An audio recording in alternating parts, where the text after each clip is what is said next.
ఇక్కడ ఉన్నటువంటి యవన సహోదరులు సహోదరులందరూ కూడా పరిశుద్ధులైన విశ్వాసులు. And you know that we are going to holy city.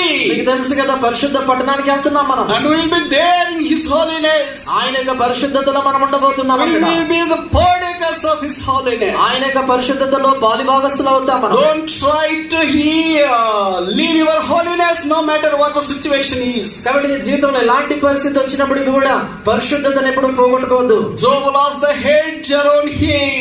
యోబు తన చుట్టూ ఉన్నటువంటి కంచెను పోగొట్టుకున్నాడు. Job lost the herd with him. యోబు తన దగ్గర ఉన్న మందను పోగొట్టుకున్నాడు. Job lost the health that was with him. యోబు తనతో ఉన్నటువంటి ఆరోగ్యాన్ని పోగొట్టుకున్నాడు. Job lost all the heathen friends that were with him and Christians too. యోబు తన చుట్టూ ఉన్నటువంటి అన్యులైనటువంటి స్నేహితులని విశ్వాసులైనటువంటి స్నేహితుల్ని పోగొట్టుకున్నాడు. But it's a challenge to know that he hasn't lost the holiness of God. అయితే ఇది మనందరికీ కూడా గొప్ప సవాల్ ఏంటంటే ఆయన ఎన్నడూ తన జీవితంలో పరిశుద్ధతను పోగొట్టుకోలేదు.